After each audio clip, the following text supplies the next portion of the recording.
आज हम लेके आए उत्तराखंड की बड़ी खबरें। सबसे पहले बात कर लेते हैं कोरोना अपडेट को लेकर। तो भारत में कोरोना मरीजों की संख्या लगातार बढ़ती जा रही है। मामला 3,58,458 हो गया है। वहीं 12,880 लोगों की मौत हो गई, जबकि पिछले 24 घंटे में 12,813 नए केस आए हैं और पिछले 24 घंटे में ही 684 लोगों की मौत भी हो चुकी है। तो उत्तराखंड में भी कोरोना मरीजों की संख्या लगातार बढ़ती जा रही है। उत्तराखंड में कोरोना के 81 नए मामले सामने आए हैं। इससे उत्तराखंड में कोरोना मरीजों की संख्या 2023 हो गई है। वहीं 38 कोरोना मरीज ठीक भी हुए हैं। तो स्वास्थ्य विभाग के अनुसार बुधवार को देहरादून जिले में 35 कोरोना संक्रमित मरीज मिले हैं। इनमें 2 स्वास्थ्यकर्मी, 4 व्यापारी सब्जी मंडी ऋषिकेश के हैं, जबकि 4 दिल्ली, 1 बिहार से लौटा है और 24 मरीज संपर्क में आए हुए हैं। अल्मोड़ा जिले में 14 कोरोना संक्रमित मरीज मिले हैं। टिहरी में जिले में 9, नैनीताल में 8, बागेश्वर में 5, उधम सिंह नगर में और हरिद्वार जिले में 3, पौड़ी और उत्तरकाशी में 1, रुद्रप्रयाग में 2 मरीज मिले हैं। अपर सचिव स्वास्थ्य युगल किशोर पंत ने बताया कि प्रदेश में 1254 मरीज ठीक भी हो चुके हैं। तो उत्तराखंड में कोरोना मरीजों की संख्या 2023 हो गई है। वहीं 1254 लोग ठीक भी हुए हैं, जबकि 731 केस एक्टिव हैं और एक और 18 साल के व्यक्ति की कोरोना से मौत हो गई है। इस प्रकार से मौत का आंकड़ा 26 हो गया है। तो अल्मोड़ा में कोरोना के मामले 99 हैं, बागेश्वर में 47, चमोली में 44, चंपावत में 48, देहरादून में 534, हरिद्वार में 241, नैनीताल में 348, पौड़ी गढ़वाल में 72, पिथौरागढ़ में 60, रुद्रप्रयाग में 48, टिहरी गढ़वाल में 317, उधम सिंह नगर में 125 और उत्तरकाशी में 40। तो टोटल मामले यहाँ पे 2023 हो गए हैं। गलवान घाटी में खूनी संघर्ष के बाद प्रधानमंत्री मोदी ने कहा है कि किसी को भ्रम ना हो, भारत माकूल जवाब देने में सक्षम है। 2 टूक में कहा है, गलवा में जो हुआ वह चीन की सुनियोजित साजिश थी। वहीं एक इंच जमीन का स्वाभिमान की रक्षा करेंगे, जब समय आया हमने अपनी शक्ति दिखाई है। और वहीं बड़ी खबर आई है, तीनों सेनाओं को हाई अलर्ट पर रखा गया है। तो चीन सीमा पर सेना, वायुसेना के अग्रिम बेसों और नौसेना को अलर्ट पर रखा गया है। किसी भी आपात स्थिति में निपटने के लिए तीनों सेनाओं को हथियारों की खरीद करने की भी छूट दे दी गई है। वहीं सूत्रों के मुताबिक से बड़ी खबर आई है, सभी सेना के जवानों की छुट्टियां भी रद्द कर दी गई हैं और इसी के साथ अभी 4 जवानों की हालत गंभीर बताई जा रही है। वहीं 18 जवान भर्ती हैं। तो घायल 18 जवान सैनिकों का इलाज चल रहा है और 4 की हालत गंभीर बताई जा रही है। उत्तराखंड समेत चीन से लगी सभी सीमाओं पर हाई अलर्ट जारी कर दिया। तो लद्दाख में चीन की सेना से हिंसक झड़प के बाद भारत चीन सीमा पर आईटीबीपी को हाई अलर्ट पर रख दिया है। लद्दाख के अलावा अरुणाचल प्रदेश, उत्तराखंड, हिमाचल और सिक्किम से जुड़ी सीमाओं पर सतर्कता बरती जा रही है। उत्तराखंड, हिमाचल, अरुणाचल प्रदेश और लद्दाख में भारत चीन सीमा पर बने सभी 180 से ज़्यादा बॉर्डर आउटपोस्ट यानी जो सीमा चौकी है को अलर्ट पर रखा गया है। हाल ही में आईटीबीपी ने लद्दाख के बॉर्डर पर 1500 अतिरिक्त जवानों की तैनाती कर दी है। ज़रूरत पर और तैनाती बढ़ाई जाएगी। वहीं सूत्रों के मुताबिक आईटीबीपी के जवानों ने चीन की हरकत पर नजर रखने के लिए कई जगहों पर लॉन्ग रेंज पेट्रोलिंग और शॉर्ट रेंज पेट्रोलिंग की संख्या भी बढ़ा दी है। पूरे देश में चीन के खिलाफ आक्रोश है। चीन की जो सामान है उनको जलाया गया है। तो चीनी सामानों की होली जलाई गई है। तो सोशल मीडिया से लेकर के सड़क तक चीनी सामानों का विरोध शुरू हो गया है। जगह जगह चीन के सामान की होली जलाई गई है। तो इस प्रकार से यहाँ पर जगह जगह अब विरोध प्रदर्शन शुरू हो गया है। और वहीं खबर आई है, भारी बारिश की चेतावनी दी गई है। तो प्रदेश के कई इलाकों में 24 जून तक भारी से बहुत भारी बारिश हो सकती है। ज़्यादातर इलाकों में आज से ही भारी बारिश का अनुमान है। हालांकि ये अधिक बारिश कुमाऊं के हिस्सों में होंगी। वहीं गढ़वाल के कई क्षेत्रों में भी बारिश हो सकती है। मौसम केंद्र के निदेशक विक्रम सिंह ने बताया कि राजधानी दून समेत आसपास के कई इलाकों में भी बारिश हो सकती है। और वहीं बड़ी खबर आ रही है, चीन सीमा से सटे उत्तराखंड के सभी इलाकों में सेना ने सतर्कता बढ़ा दी गई है। तो चीन सीमा पर मेजर रैंक के अधिकारियों की तैनाती की जा रही है। तो लद्दाख सीमा पर चीनी सैनिकों की हरकतों के बाद भारत चीन सीमा लिपुलेख में भारतीय सुरक्षा बल खासा अलर्ट हो गया है। वहीं भारतीय सुरक्षा बलों की संख्या में इजाफा लगातार किया जा रहा है। तो बसों व टैक्सियों की सवारी फुल या किराया डबल। तो मंत्रिमंडल की बैठक में आज होगा विचार। रोडवेज की बसों के संचालन की संभावना तलाशेगी सरकार। तो प्रदेश मंत्रिमंडल की बैठक में बृहस्पतिवार को बसों और टैक्सियों के संचालन को लेकर के प्रदेश सरकार निर्णय ले सकती है। सभी जिला संभागीय परिवहन अधिकारियों से फीडबैक लेने के बाद परिवहन सचिव ने प्रस्ताव तैयार कर शासन को सौंप दिया है। इस प्रस्ताव पर विचार के बाद सार्वजनिक वाहनों के संचालन पर सरकार कोई निर्णय ले सकती है। माना जा रहा है कि विभाग की ओर से कैबिनेट मामले में 2 प्रमुख विकल्प रखे गए हैं। मसलन बसों व टैक्सियों को यूपी की तर्ज पर या तो पूरी सवारी के साथ चलने की इजाजत दी जाए या फिर किराया वसूलने में छूट दे दी जाए। तो परिवहन व्यवसायी डबल किराया वसूलने की मांग कर रहे हैं। बैठक में उत्तराखंड रोडवेज की बसों के संचालन की संभावना पर भी चर्चा हो सकती है। तो बड़ी खबर आ रही है, आज जो है इसका फैसला हो जाएगा कि जो सवारियां हैं वो किस प्रकार से चलेंगी, या तो सवारियां फुल सवारियों के साथ गाड़ियां चलेंगी या फिर किराया ही डबल करा जाएगा। और वही खबर है शिक्षकों के प्रमाण पत्रों की जांच का रास्ता साफ हो गया है। साथ ही खबर आई है रुद्रपुर से, जहां पे फर्जी डिग्री से 24 साल नौकरी करने वाले हेडमास्टर पर केस किया गया है। और वहीं देहरादून से खबर आई है, जहां पे जगह जगह पर चीन के खिलाफ दून में उबाल है और चीनी सामानों को जलाया गया है। खबर आई है देहरादून से ही, जहां पे अब राजाजी पार्क से हटाए जाएंगे सभी अवैध कब्जे।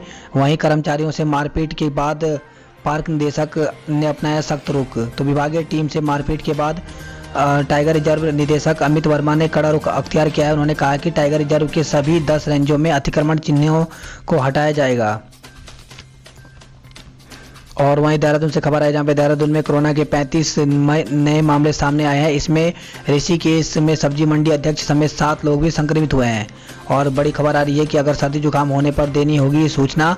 तो डीएम ने बताया कि मंडी में किसी भी आड़ती, दुकानदार, श्रमिक या कर्मचारी को सर्दी जुकाम या बुखार के लक्षण महसूस होते हैं तो इनको तत्काल सूचना देने के लिए कहा है। तो मोबाइल नंबर यहाँ पे जारी किए गए हैं। और खबर आई है 24 तक बंद रहेंगी मंडी, तो सभी आड़ती, कर्मचारी और मजदूर रहेंगे होम क्वारंटाइन। और खबर आई है हल्द्वानी से, जहां पे कोरोना पॉजिटिव युवक के इलाज के दौरान मौत हो गई है। तो सुशीला तिवारी अस्पताल में कोरोना पॉजिटिव मरीज की बुधवार को इलाज के दौरान मौत हो गई। 18 वर्षीय यह मरीज बागेश्वर का रहने वाला था और 8 जून को दिल्ली से लौटा था। तो बड़ी खबर आ रही है, 18 साल के युवक की कोरोना से मौत हो गई है। और वहीं खबर आई है ऋषिकेश मसूरी के लिए सिटी बस चलाने को संचालक तैयार हो गए हैं। तो कोरोना के चलते रोडवेज बसों का संचालन ठप होने से यात्रियों को हो रही परेशानी को देखते हुए सिटी बस संचालकों ने प्रस्ताव दिया है कि यदि सरकार अनुमति दे तो वो दून से ऋषिकेश, मसूरी और हरिद्वार के लिए बस का संचालन कर सकते हैं। देहरादून सिटी बस सेवा महासंघ के अध्यक्ष विजयवर्धन डंडरियाल का कहना है कि रोडवेज बसों का संचालन ठप होने से यात्रियों को परेशानी का सामना करना पड़ रहा है। सबसे अधिक दिक्कत उन यात्रियों को हो रही है जिन्हें दून से प्रतिदिन ऋषिकेश, हरिद्वार या फिर मसूरी जाना होता है। यदि सरकार, शासन और परिवहन विभाग अनुमति दे तो सिटी बसों को देहरादून से हरिद्वार, ऋषिकेश और मसूरी के लिए संचालित किया जा सकता है। सभी कॉलेजों में हो ई ग्रंथालय, तो धन सिंह रावत ने कहा है। तो उच्च शिक्षा राज्य मंत्री डॉक्टर धन सिंह रावत ने विभाग की समीक्षा बैठक में अधिकारियों को प्रत्येक सरकारी महाविद्यालय को जरूरी अत्याधुनिक सुविधाओं से लैस करने के निर्देश दिए हैं। और खबर आई है प्रदेश में कोरोना के 81% मामले प्रवासियों के, तो चमोली में एक भी लोकल केस नहीं है। स्थानीय कोरोना संक्रमित में दून पहले स्थान पर है, वहीं हरिद्वार दूसरे और अल्मोड़ा तीसरे स्थान पर है। और खबर आई है वहीं नैनीताल से, जहां पे हाथी के हमले से बीट वॉचर की मौत हो गई है। तो 3 कर्मियों की जान बाल बची, हवाई फायरिंग से भगाया गया। तो नंदौर अभ्यारण्य के काराकोट बीट नंबर 2 में बुधवार को गश्त के दौरान हाथी के हमले से बीट वॉचर की मौत हो गई। और इसी के साथ खबर आई है मंडी परिसर के बाहर खरीद बिक्री पर शुल्क खत्म कर दिया गया है। तो देहरादून से खबर आई है, वहीं देहरादून में 150 दुकानों को खोलने की अनुमति दी गई थी, लेकिन 51 दुकानें ही खुली हैं। और वही खबर आई है इग्नू ने फिर बढ़ाई असाइनमेंट जमा करने की तिथि। तो पहले तक ये तिथि 15 जून तक थी, लेकिन अब जो है वो बढ़ा करके 30 जून तक कर दी है। वहीं उत्तराखंड मुक्त विश्वविद्यालय ने भी बढ़ाई तिथि। तो कोरोना महामारी के चलते विश्वविद्यालय ने ऑनलाइन सत्रीय कार्य जमा करने की अंतिम तिथि जो है 15 जून से बढ़ा करके 5 जुलाई तक कर दी है। और इस खबर है केंद्रीय विद्यालयों में दाखिले जो हैं वो लटके हुए हैं। और वहीं खबर आई है देहरादून से, जहां पे व्यापारियों ने चीन का विरोध किया है, साथ ही अपील की है कि चीन के उत्पाद ना खरीदें, ना इस्तेमाल करें।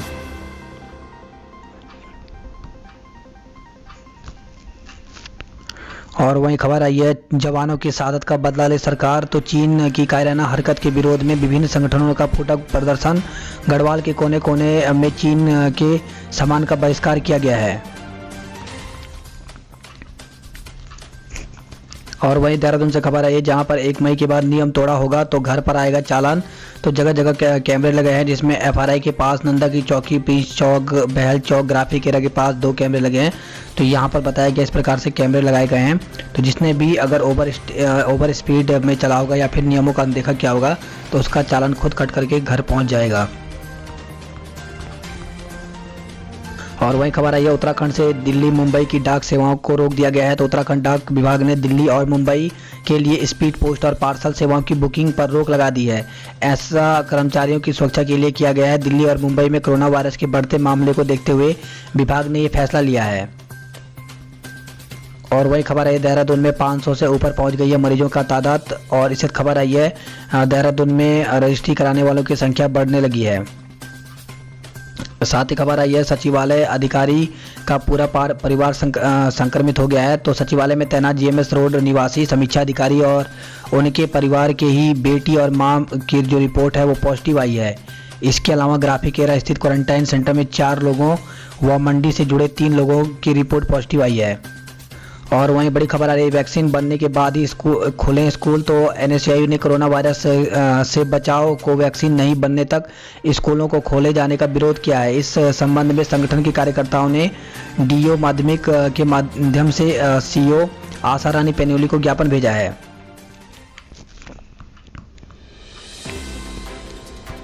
और इसी साथ खबर आई है पीएम को ज्ञापन भेजेगा SC ST समाज। तो ST SC शिक्षक एसोसिएशन केंद्र सरकार के आरक्षण को संविधान की 9वीं सूची में डालने की मांग करेगा। इसके लिए 23 जून से 23 सितंबर तक 1 लाख लोगों द्वारा प्रधानमंत्री नरेंद्र मोदी को ज्ञापन भिजवाया जाएगा। और इसे खबर आई है SC ST कर्मचारियों ने सरकार से बैकलॉग के पद को भरने की मांग की है। तो SC ST कर्मचारियों ने सरकार से बैकलॉग के पद शीघ्र भरने की मांग की है। उन्होंने इसके लिए विशेष भर्ती अभियान चलाने का अनुरोध किया है। Uttarakhand SC ST employees federation के प्रदेश महामंत्री हरि सिंह के अनुसार सरकार ने वादा किया था कि बैकलॉग के पद 1 सप्ताह में भरे जाएंगे, लेकिन 3 महीने के बाद भी कोई कार्रवाई नहीं हुई है। और वहीं खबर आई है पटेल नगर से, जहां पर पटेल नगर में हंगामे के बाद पुलिस ने शादी रुकवाई है।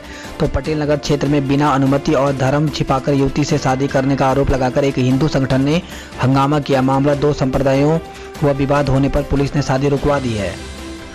और वहीं बड़ी खबर आ रही है पलायन आयोग का एक आकलन किया गया है जिसमें प्रवासी स्थायी रूप से रुकने को तैयार हैं। तो कोरोना के चलते लागू लॉकडाउन के बाद उत्तराखंड वापस लौटे प्रवासी अब अपने गाँव में ही स्थायी रूप से रोजगार तलाशने में लगे हुए हैं। वहीं मुख्यमंत्री ने कहा है कि चीन ने एक बार फिर से छलावा किया है। तो मुख्यमंत्री त्रिवेंद्र सिंह रावत ने कहा कि चीन ने एक बार फिर से भारत के साथ विश्वासघात किया है। उन्होंने कहा कि भारतीय सेना किसी का भी सामना करने में सक्षम है। उन्होंने सैनिकों के शहादत और वीरता को नमन किया है। स्वरोजगार योजना चलाने वाला उत्तराखंड पहला राज्य। तो मुख्यमंत्री त्रिवेंद्र सिंह रावत ने कहा कि आर्थिक गतिविधियों के संचालन और आत्मनिर्भर भारत की दिशा में उत्तराखंड ने एडवांस में काम किया है। उत्तराखंड देश का पहला ऐसा राज्य है जहां सीएम स्वरोजगार योजना चल रही है। लोगों में इसे लेकर के बड़ा उत्साह भी है।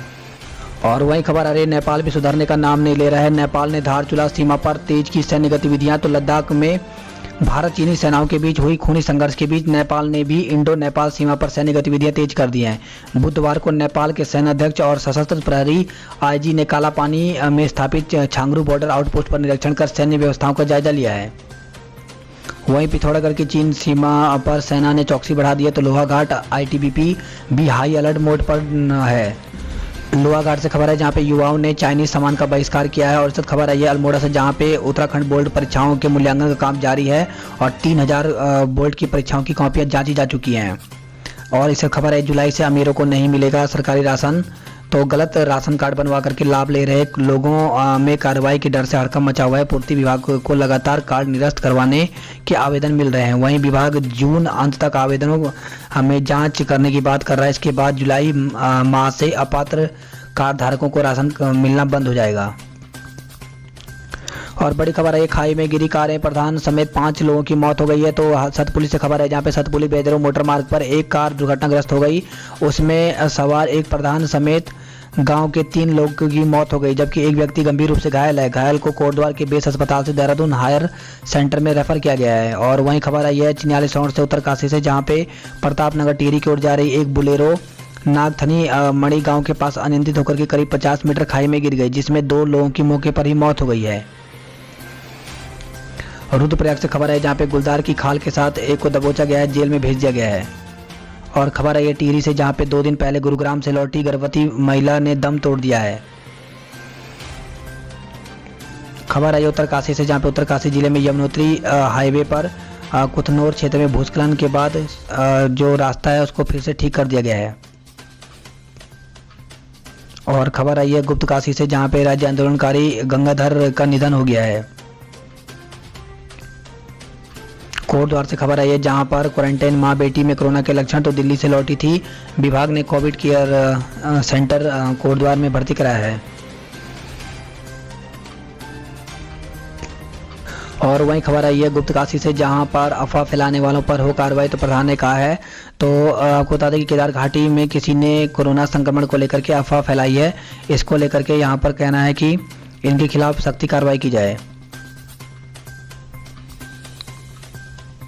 और वहीं खबर आ रही है स्वरोजगार आवेदन के लिए माथा 25 ऑनलाइन फॉर्म सबमिट और अपलोड करने में दिक्कत आ रही है। तो कोरोना संकट काल में देश विदेश से लौटे युवाओं को स्वरोजगार के उद्देश्य से मुख्यमंत्री स्वरोजगार योजना के लिए इन दिनों आवेदन ऑनलाइन भरे जा रहे हैं, लेकिन योजना में बनाई गई वेबसाइट सही तरीके से काम नहीं कर रही है। बेरोजगारों को आवेदन फॉर्म सबमिट करने और डॉक्यूमेंट अपलोड करने में दिक्कत हो रही है।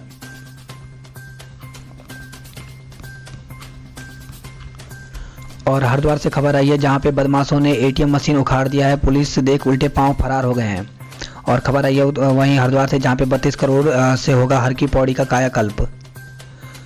वहीं कुंभ पर पखाड़ा परिषद के शास्त्रों का अंतिम निर्णय लिया जाएगा। और खबर है नैनीताल हाईकोर्ट से, जहां पे दुष्कर्म मामले में विवेचना की प्रगति रिपोर्ट की तलब की गई है। तो शांति कुंज प्रमुख पर छत्तीसगढ़ की युवती से दुष्कर्म का आरोप लगाया गया था। खबर है हरिद्वार से, जहां पे सुल्तानपुर के दंपति समेत 6 लोगों में कोरोना की रिपोर्ट पॉजिटिव आई है। और इस खबर है सुल्तानपुर से, जहां पे किशोरी में कोरोना मिला है, जिससे पूरा इलाका पाबंद कर दिया गया है। तो टांडा भागमल में 13 वर्षीय बच्ची में कोरोना की रिपोर्ट पॉजिटिव आई है, जिससे 200 मीटर का एरिया पाबंद कर दिया गया है।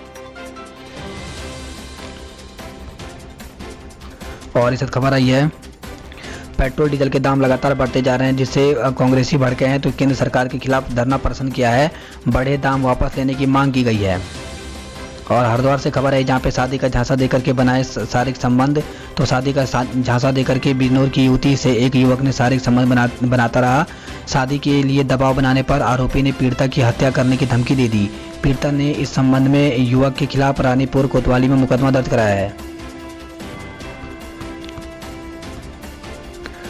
और वहीं हरिद्वार में भी चीन का विरोध हुआ है। तो जवानों की शहादत पर गुस्सा व गम, अब चीन को दिखाएं अपना दम। खबर आई है हल्द्वानी से, जहां पे 2 हादसों में सिडकुल कर्मियों की सहित 3 की मौत हो गई है। तो 2 कर्मियों की टीपी नगर चौकी के पास डंपर ने कुचला है। वहीं खबर आई है रामनगर से, जहां पे जीप पेड़ से टकराई है, जिसमें युवक की जान चली गई है। तो रामनगर हल्द्वानी मार्ग पर कंचनपुर छोई के पास मंगलवार को करीब 2 बजे जीप पेड़ से टकरा गई, जिसमें हादसे में वाहन सवार की युवक की मौत हो गई।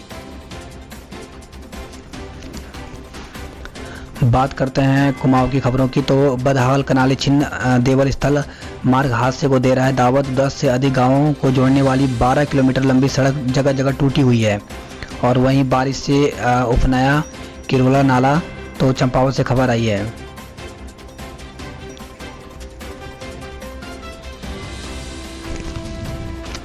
और वहीं खबर आई है पिथौरागढ़ धारचूला से, जहाँ पे 1 घंटे के लिए खोला धारचूला झूला पुल। तो मृत महिला के दाह संस्कार के लिए परिजनों ने नेपाल भेजने के लिए भारत नेपाल को जोड़ने वाले धारचूला के अंतर्राष्ट्रीय झूला पुल को 1 घंटे के लिए खोला गया, जिस दौरान भारत के 59 लोग नेपाल गए, जबकि 23 लोग भारत आए हैं।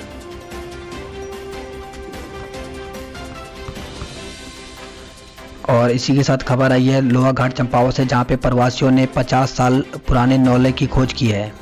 कोरोना के साथ अब डेंगू से भी लड़ने को कसी कमर। तो पिथौरागढ़ से खबर है, जहां पे कोरोना के साथ अब बरसात आने लगा है, ऐसे में डेंगू का खतरा भी बढ़ने लगा है। उधम सिंह नगर की खबरों की बात करें तो उधम सिंह नगर से खबर है, जहां पे फर्जी डिग्री से नौकरी करने वाले हेडमास्टर पर केस किया है। तो खबर है रुद्रपुर से। और सितारगंज से बड़ी खबर है, जहां पे कोरोना पॉजिटिव रिपोर्ट आने के बाद युवक ने की वार्ड से भागने की कोशिश। तो अस्पताल में डॉक्टरों से बदसलूकी भी की है। वहीं पुलिस ने एम्बुलेंस से कोविड केयर सेंटर पहुंचाया है। किच्छा से खबर है, जहां पे सितारगंज का युवक किच्छा में निकला पॉजिटिव। और काशीपुर से खबर है जहाँ पे मरने वाली वृद्धा का पति भी पाया गया कोरोना पॉजिटिव। तो होम क्वारंटाइन में रह रहे 76 वर्षीय महिला और उस महिला की मौत के बाद उसका पति 82 साल का जो है कोरोना पॉजिटिव पाया गया है। दोनों पति पत्नी 2 जून से होम क्वारंटाइन में थे।